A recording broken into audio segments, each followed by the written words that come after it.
বৈভব সূর্যবংশী কি অবিশ্বাস্য এক ব্যাটসম্যান, কি অতুলনীয় এক প্রতিভা। সচিন টেন্ডুলকারের পর এরকম প্রতিভা বিশ্ব ক্রিকেট দেখে নাই, ফুল স্টপ। হ্যাঁ, সূর্যবংশীর এখন ইন্টারন্যাশনাল পথ চলাটাই শুরু হয় নাই, কিন্তু ঠিক তার আগের অবস্থা পর্যন্ত যদি ধরি, টেন্ডুলকারও তো ইন্টারন্যাশনাল ক্রিকেটে পথ চলা শুরু করার আগেই তার নাম সব দিকে ফুটে উঠেছিল। সেইটাকে সূর্যবংশী ছাড়িয়ে গিয়েছেন নিঃসন্দেহে। কোনো রকম কোনো সন্দেহ যদি থেকে থাকতো, এইবারের আইপিএলে তিনি তা দূর করে দিচ্ছেন একের পর এক বিস্ফোরক বিধ্বংসী ইনিংসে। রক্তমাংসের মানুষ তো তিনি বটেই, কিন্তু তার ব্যাটিং দেখে ক্রিকেট মাঠে মনে হয় অত্যাশ্চর্য অলৌকিক কিছু আমরা প্রত্যক্ষ করছি, এবং নিঃসন্দেহে আমরা একজন লেজেন্ডের পথ চলার শুরুটা প্রত্যক্ষ করছি। এই বৈভব সূর্যবংশী ক্রিকেট আকাশের রেকর্ড বুক থেকে একের পর এক সূর্য যে ভবিষ্যতে ছিনিয়ে আনবেন, সেটা বোধহয় এখন ঘোষণা দিয়ে দেওয়াই যায়। এবং আরও একটা প্রেডিকশন আমি সূর্যবংশীকে নিয়ে করতে চাই, সেটা মিলবে কি না ভবিষ্যতে দেখা যাক। আমি এইবারের আইপিএলের শুরুতেই বলেছিলাম প্রথম ইনিংসটা খেলার পরই যে সূর্যবংশী আইপিএলে সেঞ্চুরি করবেন, এবং গতবার যে তিনি ৩৫ বলে সেঞ্চুরি করেছিলেন, এইবার তার চেয়ে কম বলেই করবেন না, সেটা আর হয়নি। আজকে তিনি সেঞ্চুরি করেছেন ৩৬ বলে, এক বল বেশি খেলে ফেলেছেন। আইপিএলের ইতিহাসে দ্বিতীয় দ্রুততম সেঞ্চুরি তার ছিল গতবার ৩৫ বলে, এবার ৩৬ বলে করে তৃতীয় দ্রুততম সেঞ্চুরি করে ফেললেন। ৩০ বলে দ্রুততম সেঞ্চুরিটা ক্রিস গেইলের। এবং আজকের এই ইনিংসটাতে আগের যে দুইটা 50 করেছিলেন তিনি 15 বলে, আজকের ম্যাচেও তিনি 15 বলেই 50 করেছেন 15 বছর বয়সে, কিন্তু সেঞ্চুরির আগে তার কোনো থামাথামি নেই। টি-20 স্বীকৃত ম্যাচ সূর্যবংশী এই নিয়ে খেললেন মাত্র 26টা, এবং সেই 26 ম্যাচেই তার 4টা সেঞ্চুরি হয়ে গেল। 4টা সেঞ্চুরি স্বীকৃত টি-20-তে এত কম ম্যাচ খেলে এর আগে কেউ করেননি। এই রেকর্ডটাও তিনি নিজের করে নিয়েছেন। পাকিস্তানের উসমান খানের 33 ইনিংসে ছিল এই 4টা সেঞ্চুরি প্রথম।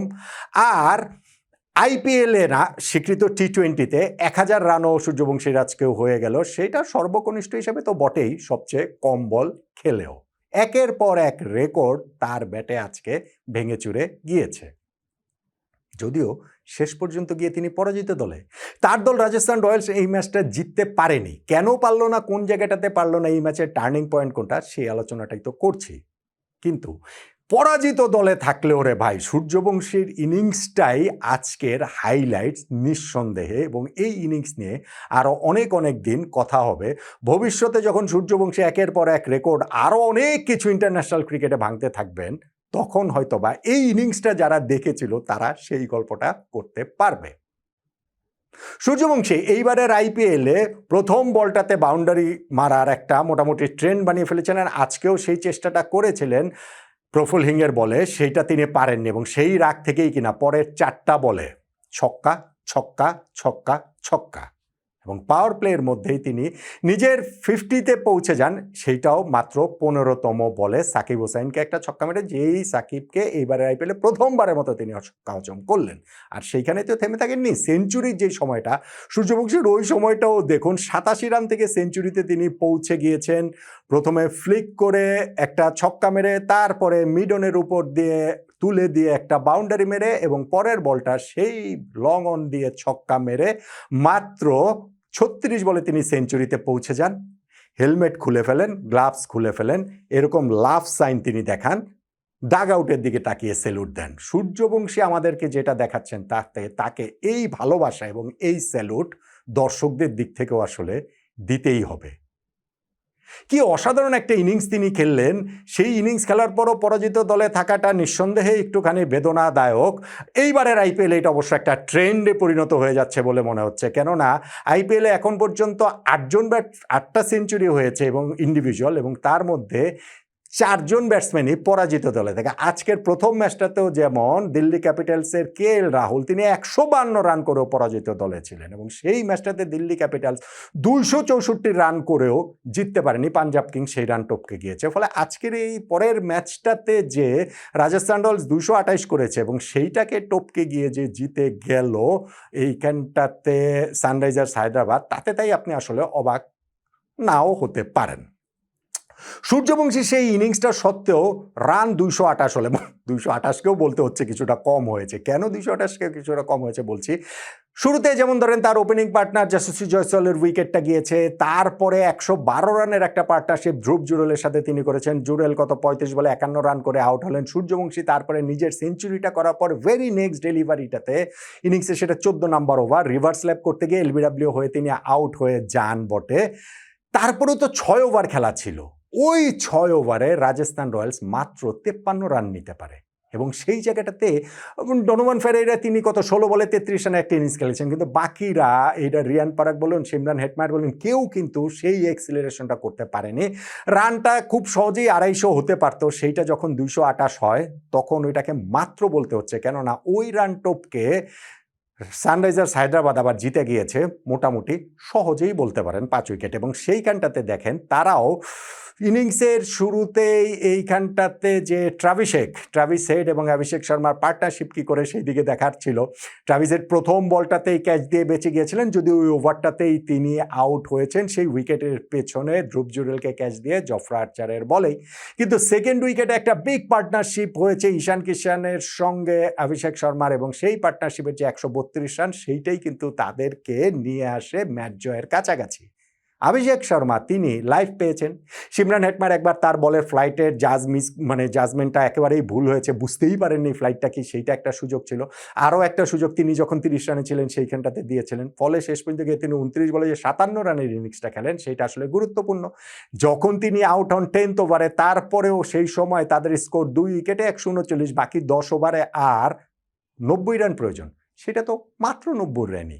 কেননা ঈশান কিষান আবার এই সাইড থেকে দুর্দান্ত খেলেছেন, তিনি একটা কত 74 রানের একটা বিস্ফোরক বিধ্বংসী ইনিংস খেলেছেন 31 বলে।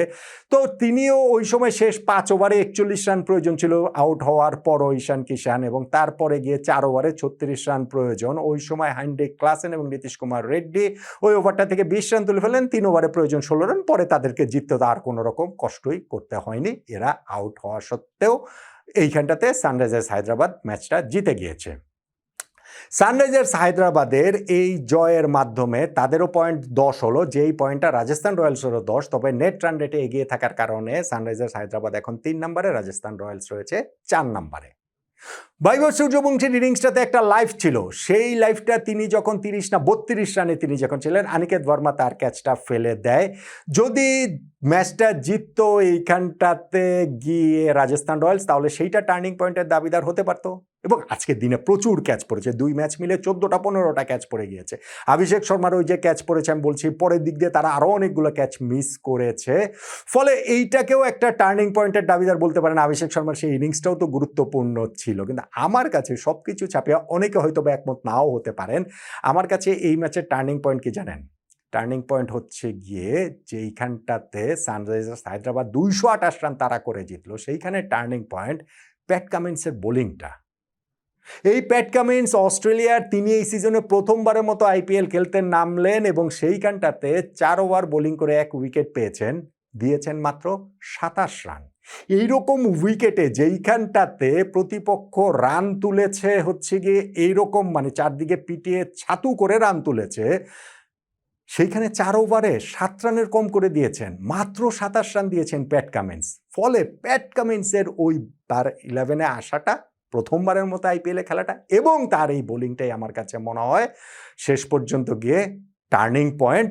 যদিও আলোচনা আরও বহু কাল ধরে থাকবে সূর্যবংশীর এই ইনিংসটাই। প্যাট কামিন্সের এই বোলিং স্পেল আমরা ভুলে যাব, এই বোলিং পারফরমেন্স আমরা ভুলে যাব, এই ম্যাচের রেজাল্টও হয়তো বা মনে থাকবে না, কিন্তু সূর্যবংশীর এই ইনিংসটা আরও অনেক কাল মনে থাকবে, তার এই সেঞ্চুরিটা মনে থাকবে। এবং আমি বলেছিলাম না যে আরেকটা প্রেডিকশন করবো, প্রেডিকশনটা হচ্ছে গিয়ে এই বছরই মনে হয় বৈভব সূর্যবংশীর ভারতীয় জাতীয় ক্রিকেট দলে ডেবু হয়ে যেতে পারে। এবং বাংলাদেশ সফরে যে আসার কথা রয়েছে ভারতের সেপ্টেম্বর মাসে, হোপফুলি তারা আসবে, সেই সফরে টি-20 দলেও যদি বৈভব সূর্যবংশীকে দেখা যায়, অবাক হওয়ার কিছু কি থাকবে? একটা প্রেডিকশন করে ফেলি, ওই দলটাতে বৈভব সূর্যবংশীকে ইনক্লুড ভারত করবে বলেই মনে হচ্ছে। আপনার কাছেও কি সেটা মনে হয় কি না? এবং যেই টার্নিং পয়েন্টের কথা বললাম সেটার সঙ্গে আপনি একমত নাও হতে পারেন, তবে বৈভব সূর্যবংশীর মতো এইরকম ট্যালেন্ট এত কম বয়সে কখনো কি আপনি দেখেছেন? আমি ভাই দেখিনি। আপনি যদি ভিন্নমত পোষণ করেন জানাতে পারেন।